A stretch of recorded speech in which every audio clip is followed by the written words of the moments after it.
Okay, welcome back to members of 121 Community Church and to our ongoing seminar in Christian philosophy. We're looking at the original work of Hegel's Phenomenology of the Spirit. We're going to look at part 2 of self-consciousness. It'll be pages 119 to 131 or paragraphs 197 to 217. It's part 2 of self-consciousness. It's a very important part of the phenomenology, and the self-consciousness section is one of the most difficult, but we've already finished the first half. Now we're going to look at the second half, entitled The Freedom of Self-Consciousness, and it's going to deal with the realm of positing. And you've heard me say before that to understand Hegel, you have to understand the realm of positing. For Hegel, the realm of positing is the realm of spirit. We live in the realm of spirit. We are eschatological people. We're eschatological beings. We live in the realm of spirit. Therefore, we live in the realm of positing. Let's go into block 1. We'll begin our entrance into the realm of positing. We begin with the independent self-consciousness. This is still the I of the self. Essence is pure abstraction in desperate need of becoming concrete. We must participate in genuine self-differentiation to make that become a concrete truth. So block 1, note 2, self-consciousness transitions to genuine self-differentiation. Genuine self-differentiation. We will posit an object of our own formative activity, our own construction, and then we recognize in externality the other consciousness that wants to exist as Lord, as primary. But eventually, we realize that this other is ultimately an example of being for the self, so we need to look at them in a positive way. This realm of spirit, therefore, represents real transcendence for the self. The realm of spirit exhibits genuine transcendence, something that we affirm as believers and something that liberals deny, but Hegel affirmed that there is real transcendence and that we can actually identify the concepts that define that real transcendence and that we can formulate an ontological worldview that reflects that transcendence. So block 1, note 3. Self-consciousness of recognition of returning being for the self. Other self-conscious persons exist in themselves, but they are also for us. This recognition gives our self-consciousness a brand new shape. As infinite pure movement, we want to participate in the pure movement of infinity. We perceive our thinking self as possessing intrinsic being as sign. That's important to note there. We begin thinking in signs that point beyond themselves. That is critical. When we enter the realm of positing, Hegel says we don't rely on rigid concepts.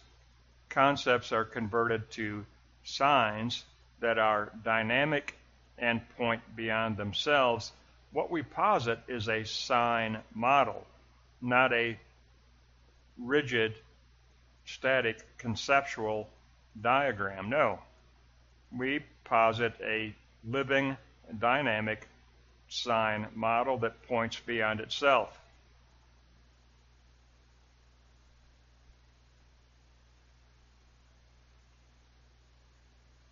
So we begin thinking in signs that point beyond themselves rather than rigid concepts. We also recognize that intrinsic being as sign is a shared reciprocal type of being. So block 1, note 4, objective being and realm of positing begin to present to us the ontological notions that make up the structure of existence.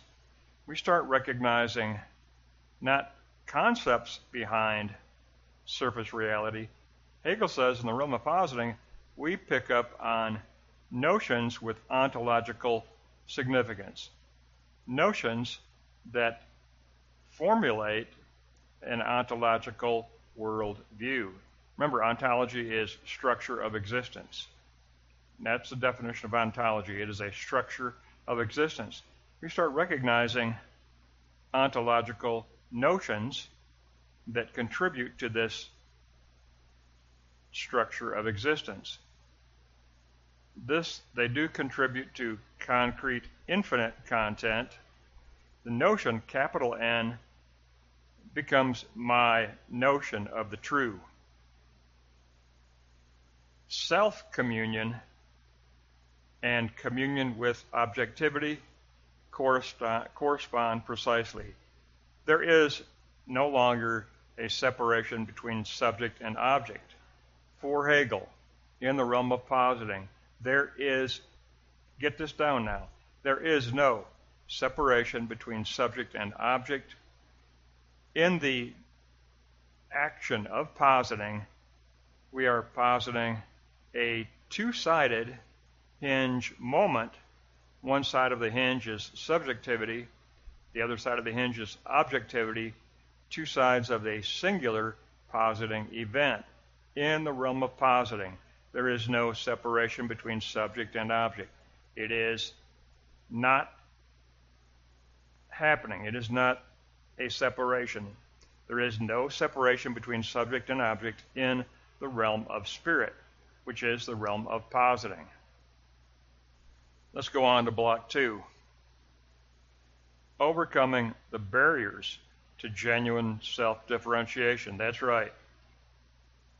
The barrier of the independent self-consciousness. Remember, the I of the self needs to be negated in favor of what? The we of the self. In other words, independent subjectivity needs to give way to cooperative, dialectical intersubjectivity. We negate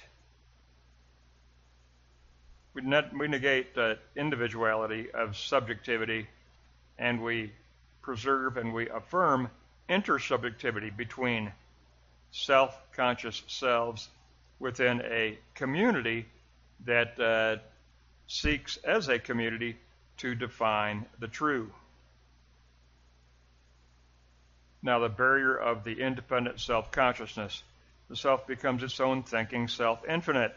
Skepticism recognizes only scientific notions of the external. Relationship to the real vanishes. Skepticism becomes casual, confused medley. Guidance of the real is ignored. The self is confronted by the unchangeable and is in need of transitioning to the realm of spirit. The self needs to transition to the realm of spirit, or the realm of positing. We begin, says Hegel, with agonizing over existence. The I of the self must become the we of the self. We negate the unchangeable objectivity and affirm a fluid intersubjectivity. We preserve and affirm a fluid, dynamic intersubjectivity, where ontological notions are shared, where ontological relationships are identified, where as a community of self-conscious selves, we together form a dynamic ontological world view. When Ross presents his worldview in his messages, that's not the end of things. He's trying to encourage us to participate in refining that worldview. Get in your life groups. Work on that worldview. Talk about that worldview that he gives us. Talk about subsystems within that worldview. He doesn't have the subsystems up there for us. Life group can work on formulating the subsystems. So take that worldview that Ross gives us. Take it to your life group. Talk about it. Dialogue about it. Discuss the concepts. Discuss the signs. Discuss the relationships. Help to formulate the subsystems that exist within those major categories. Ross wants to encourage us to participate. We're not just supposed to snap a picture of it with our phone. I mean, it's okay to do that, but we do that to take it back to life group and work on it, or take it back and work on it individually. So we are gathering together to negate unchangeable objectivity and affirm fluid, dynamic intersubjectivity, where we exchange ideas, where we work on defining the relations, and where we work on developing subsystems under the major categories of our ontological worldview. Now, this is the second half of self-consciousness, okay? It's the most difficult part of the phenomenology. Everyone agrees that the section on self-consciousness is very, very difficult, but, I mean, I even had to, it's still on my desk, I had to reprint my composite summary just to keep focused while I worked through this area. But this part 2 has a tremendous conclusion. So let's gather together and really concentrate on block 3 of the closing paragraphs to the part 2 on self-consciousness. The realm of positing is a realm of promise and hope. Hegel talks about the moment of the beyond is established. Karthizo is the Greek concept to posit, to place, or to appoint our worldview. In the realm of positing, the beyond confronts the self. The self becomes the eschatological self. We become the eschatological self. The eschatological goal of the history of a ontological trinity, that ontology, that eschatology, it defines the way we live our life. We look in a forward-looking way. We anticipate the coming of Christ. Not at the end of history, but in the next moment. We anticipate the coming of Christ in our next conversation with another individual. We anticipate the coming of Christ in the events of our day as our day unfolds. The parousia is an eschatological event that qualifies our life in our day-to-day activity. We are eschatological selves. Block 3, note 2. The moment of the beyond. The self possesses a hope for oneness with the incarnate beyond. And Hegel actually does call it the incarnate beyond. That's right. Hegel did believe, and always will believe in incarnate deity. He believes in incarnation.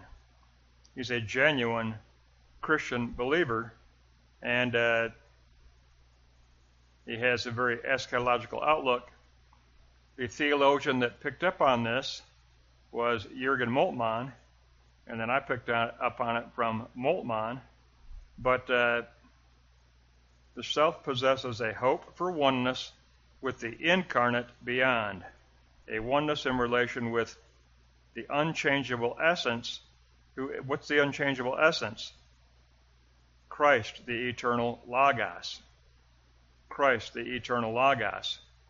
This is relation with divine subject, not object. God is never object for Hegel. God for Hegel is spirit. God for Hegel is subject. Spirit as subject equals the divine for Hegel.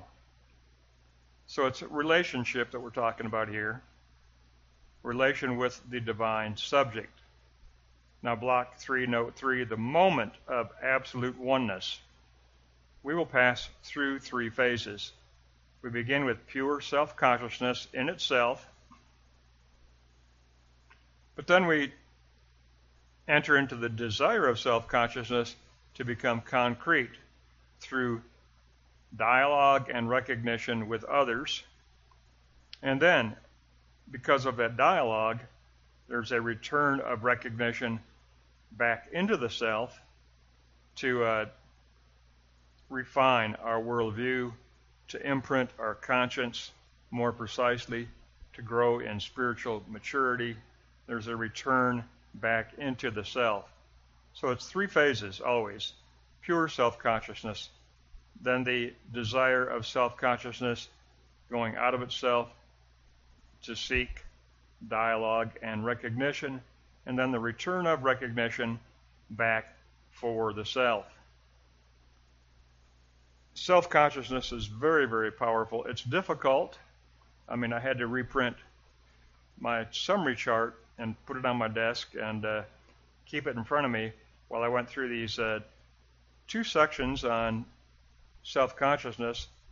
But good for you if you've stuck through with it and really worked your way through it, because last lesson and this lesson are extremely important for the phenomenology. That is who we're supposed to become for Hegel. We are supposed to become authentic, self-conscious selves. We are to practice spiritual self-consciousness. We've gone from sense certainty to Aufheben, becoming through negation, to phronesis and the formation of a spiritual mindset, to noesis, the work of spiritual perception, to determine the eidos ideas behind surface reality, to katanoese, understanding, where we form an interrelated sign model using those eidos ideas, and then we reach the sun eidese self-consciousness, and we enter into the realm of self-positing spirit. That's this lesson. We have entered into the realm of self-positing spirit. This lesson is all about that. And the realm of positing is a realm of promise and hope. We enter into the moment of the beyond. We enter into eschatology. We enter into ongoing eschatological perspective. Our lives are to be lived as eschatological selves. We anticipate parousia, not at the end of history only. We anticipate parousia in our next moment during the day. We anticipate parousia in our next study. We anticipate parousia in our next conversation. So it's critical that we live, Hegel says, we need to live in the moment of the beyond, and we need to live as eschatological selves. We need to live in the moment of the beyond and seek the moment of absolute oneness. Oneness with that incarnate beyond. And Hegel does use the term incarnate beyond. Hegel did, still does, and always will believe in the doctrine of incarnation. And that's what makes him genuine. That's why I like Hegel. That's why Moltmann liked Hegel. So this second half of self-consciousness gives us Hegel's doctrine of the moment of the beyond, his doctrine of the eschatological self, and his doctrine of the moment of seeking to reach absolute oneness. Very, very powerful lesson. I'm very thankful for this second half of self-consciousness. Now, we jump now to the next section. The next section is reason. We're going to go 139 to 151, so paragraphs 231 to 299. So our next lesson, we're going to be taking a look at a next major category. We're going to look at the category of reason. That wraps up part 2 of Hegel's section on self-consciousness.